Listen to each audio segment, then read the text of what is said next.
So, what's the real story with the world today? It's kind of complicated, isn't it? We see incredible progress, but at the same time, there are these massive problems staring us in the face. In this explainer, we're going to use data to try and make sense of it all.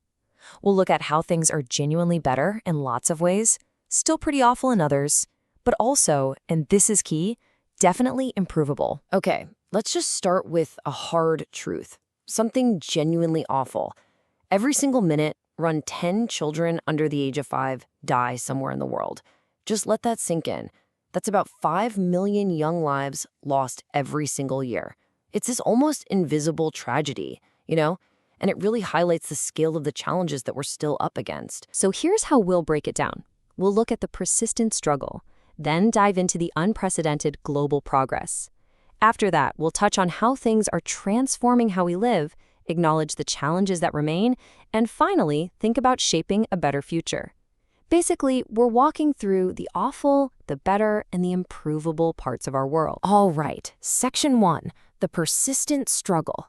Let's first dig into where things are still deeply, deeply challenging. This is the awful piece of the puzzle we talked about. Wow, look at this. This chart really lays bare the connection between how wealthy a country is and whether its children survive. In poorer countries, tragically, far, far more children die young, sometimes over 50 times more than in the richest places. It hammers home the point that where you happen to be born can literally be a matter of life and death. Stark inequalities, right there. Now, let's talk income. This shows how global income is spread out. You can see there's been some shift, some catching up, and the middle income has gone up. But let's be real, billions of people are still living on incredibly low incomes, while the wealth at the very top is just staggering. Global inequality? Yeah, it's still enormous. And then there's gender inequality, specifically in unpaid work. Think housework, childcare. Check this out. In every single country shown here, women do way more of this unpaid labor. In India, it's nearly 10 times as much. This isn't just about fairness. This imbalance really affects women's chances in the paid economy, And, of course, we absolutely cannot talk about awful without mentioning climate change. This map gives you a snapshot of temperature anomalies. Basically, how different the temperature is from a recent average. All that red, those are areas significantly warmer than usual. It just shows how widespread this critical challenge really is, affecting the whole planet. Okay, Section 2, Global Progress. Now let's switch gears a bit, because alongside all that awfulness, there's been some truly incredible progress. Seriously, in many ways, the world is much, much better than it used to be, thanks to some really unprecedented improvements. This chart is just amazing. It tells the story of humanity's great escape from extreme poverty. Go back 2 centuries, and almost everyone lived in what we'd now call extreme poverty. But look what happens as GDP per capita, a measure of average income, starts to climb. Poverty just plummets. Economic growth has been absolutely fundamental to this change. But just how recent is all this growth? Well, take a look at this super long-term view for the UK. For centuries upon centuries, things were basically flat, stagnant. Then wham! Around the time of the Industrial Revolution, sustained growth kicks in and just takes off like a rocket. It completely transformed everything. This hockey stick shape, you see it in lots of places. It's a pretty new phenomenon in human history. And progress isn't just about money. Look at education in South Korea. What a transformation. Back in 1970, there were big gaps, especially for women getting schooling. Fast forward just 40 years to 2010, and not only has the overall level of education shot up massively, but that gender gap has pretty much closed. Incredible change in a relatively short time. And this progress really changes people's daily lives. This shows global access to things we often take for granted: electricity, decent water, proper sanitation, clean fuel for cooking. You can see a clear upward trend. Billions more people have gained access to these essential services just in recent decades. That's huge. Section 3, Transforming Lives. So beyond those core improvements in income, health, and education, there are these other huge shifts happening that are fundamentally changing how we live across the globe. Let's keep rolling with this better theme. Here's a massive change: how many children women are having on average.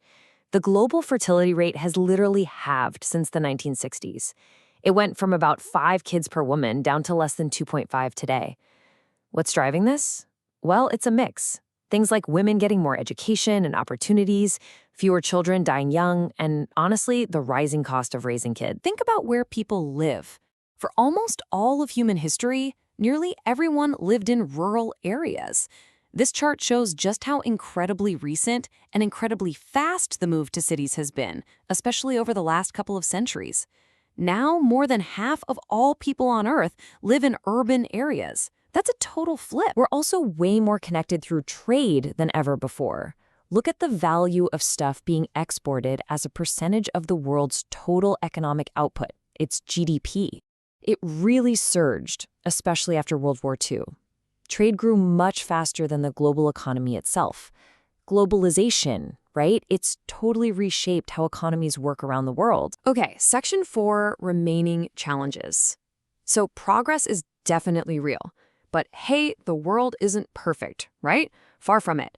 Now let's get into the improvable part, the areas where we still have a lot of work to do. Let's revisit that gender pay gap, using the US as an example. What's interesting here is how the reasons behind the gap changed between 1980 and 2010. The gap linked to differences in education pretty much vanished. Good news. But the gaps linked to the types of jobs and industries women and men work in actually became more important drivers of the wage difference. And there's still this significant chunk that's unexplained, which many researchers think is related to discrimination. So the problem changed, but it didn't go away. What about happiness? Does having more money make you happier? Well, generally, people in richer countries do report being more satisfied with their lives. You see that upward trend.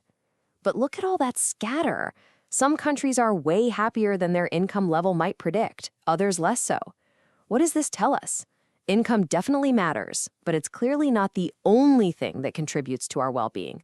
There's more to the story. And what about that trade boom we saw earlier? Does it automatically lead to economic growth for everyone? Well, there seems to be a positive link here too. Countries whose trade grew faster often saw their economies grow faster as well. But, and this is a really important but, the benefits aren't always spread evenly. Who gains and who might lose out from trade? That needs careful thought and management. It's not automatic progress for all, which brings us nicely to our last section, section 5, shaping the future. Because this whole story isn't finished yet, right? We have agency, we have potential.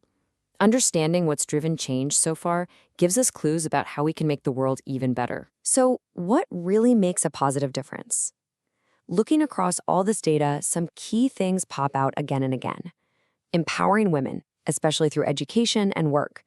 Pushing down child mortality rates even further. Investing in good quality education, especially early on. Making sure people have access to family planning.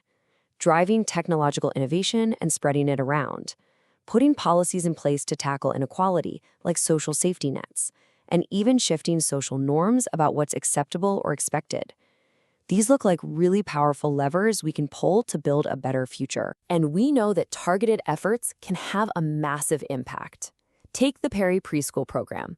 This was an experiment providing high-quality preschool to kids from disadvantaged backgrounds. And guess what? Years later, those kids showed major long-term benefits. Higher test scores, better graduation rates, better life outcomes overall. It's solid proof that investing early, especially in education, really pays off down the line. So there you have it. The world today, definitely better than it was, still truly awful for far too many people, but absolutely, undeniably improvable. The progress we've seen is real, but it's also uneven and maybe even a bit fragile. Which leaves us with the big question, doesn't it? How do we speed up the better parts while actively pushing back against the awful parts to create a future where everyone, no matter where they're born, truly has the chance to thrive? Something to think about.